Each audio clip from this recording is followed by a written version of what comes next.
What if Hollywood's most iconic rebel was haunted by visions not just of fame, but of fire, fury, and the end of the world?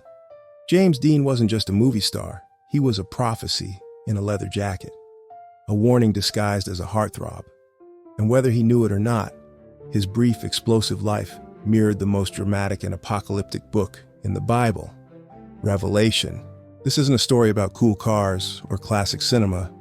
This is about thunder, about symbols, about the man who seemed to live every day like the last, and left behind a legacy soaked in the language of judgment, beasts, and broken seals. Let's rewind. Dean was born in 1931 in a small town in Indiana. His early years were shaped by emotional contrast, a brief period of maternal warmth, followed by a cold vacuum of absence. When his mother, Mildred, died of cancer, Dean was only 9. Her death devastated him. She had been his emotional anchor, the one who encouraged his creativity, fed his curiosity, and reportedly introduced him to classic literature and Bible stories. After her funeral, his father, unable to cope, sent young Jimmy off to live with relatives in Fairmount, Indiana, a decision that would mark him for life. It was in Fairmount that Dean's relationship with religion deepened. He attended church with his aunt and uncle regularly, and though he never fully embraced Orthodox Christianity, something about the Bible stuck with him. It wasn't the comfort or salvation that resonated. It was the drama, the danger, the strange poetry. Family members recalled Dean asking probing, often unnerving questions about the apocalypse, the devil, and the idea of divine punishment. One story tells of a teenage Dean sitting in the barn behind the Winslow farm, reading aloud from Revelation to no one in particular, just to hear how it sounded in the air. The stars of heaven fell into the earth. He read, then paused and muttered, "That's how it feels sometimes." The dramatically intriguing books at the end, Revelation, Daniel, Ezekiel, weren't Sunday school staples. But for Dean, they were portals. Portals to a world that made more sense than the one he was growing up in. He didn't want comfort, he wanted clues. His mother died when he was 9. His father sent him away. He grew up lonely, angry, and obsessed with meaning. He read Shakespeare. He sketched in journals. And most people don't know this. He read the Bible, not for comfort, but for confrontation. In letters and interviews, he quoted Revelation more than once, but not the comforting parts. He quoted the wrath, the warning, the fire. At a party once, someone asked Dean what scared him. His answer? The beast inside. He didn't explain, he didn't have to. Anyone who watched him perform could feel it. James Dean made only 3 films: East of Eden, Rebel Without a Cause, and Giant. That's it. But in just those roles, he created a new kind of masculinity. Wounded, searching, angry. In East of Eden, he plays Cal, a son trying to win his father's approval. The movie is a loose adaptation of the Cain and Abel story, right out of Genesis. But Dean played it like Revelation. His Cal isn't just jealous, he's cursed, marked. There's a scene where he looks up, eyes wide, voice breaking. "It's not fair, you don't love me." It's not just a boy's cry, it's a trumpet blast, like the first seal being opened. In Rebel Without a Cause, Dean's character is literally called Jim, a modern-day lost prophet with a red jacket and a death wish. He walks through LA like it's Babylon. Beautiful, fake, doomed. In one scene, he screams at his parents, "You're tearing me apart." And again, it's not just angst. It's Revelation 16:18 in disguise. There was a great earthquake, and every island fled away, and the mountains were not found. Dean's breakdowns weren't performances. They were collapses, cracks in the earth, emotional revelation. But it wasn't just the roles. It was how he lived. James Dean drove fast, loved hard, said things that didn't make sense until later. He kept a copy of The Little Prince next to his bed and a dog-eared New Testament in his glove box. Multiple friends said Dean was obsessed with fate.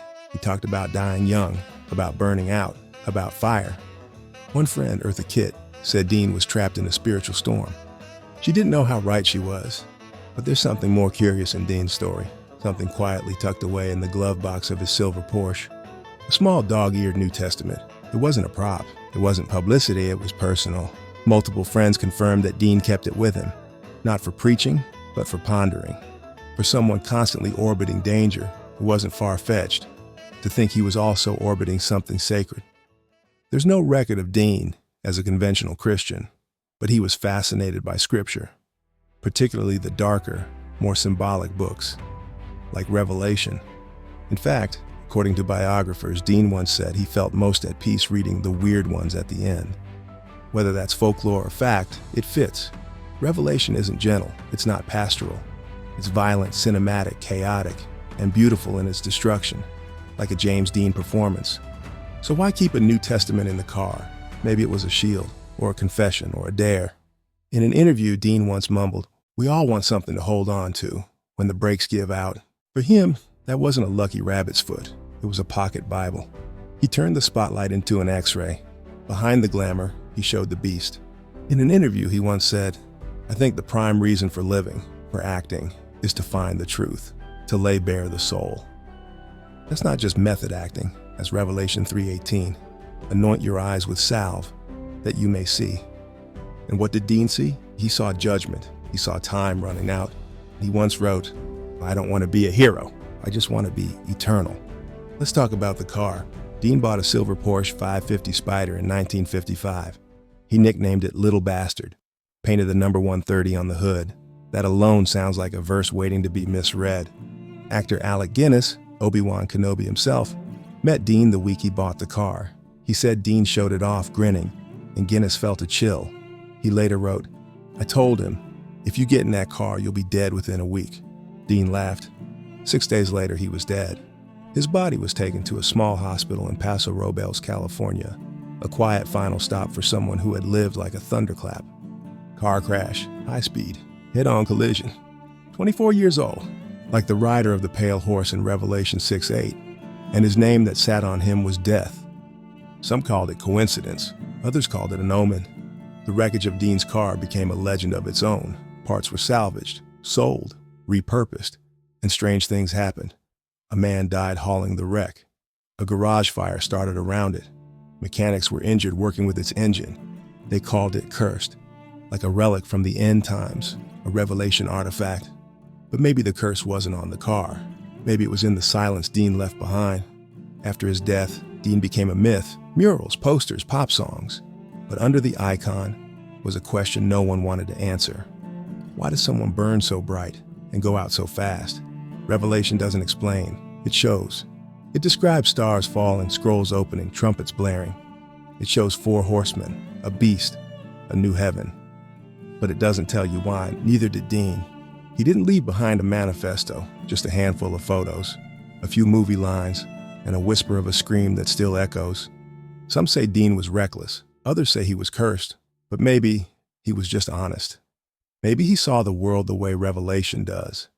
Not as a safe place, but a battlefield between the real and the fake, between love and wrath, between the surface and what lies beneath.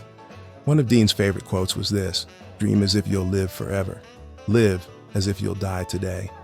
Sounds poetic, until you realize it's basically a paraphrase of Revelation 22:12. "Behold, I am coming quickly, and my reward is with me." The urgency, the weight, the clock ticking. He wasn't being dramatic, he was being biblical.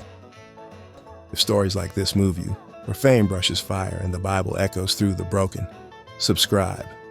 Because James Dean may be gone, but Revelation never ended. In the final verse, we're still living it. Stay tuned, the next seal is always about to break.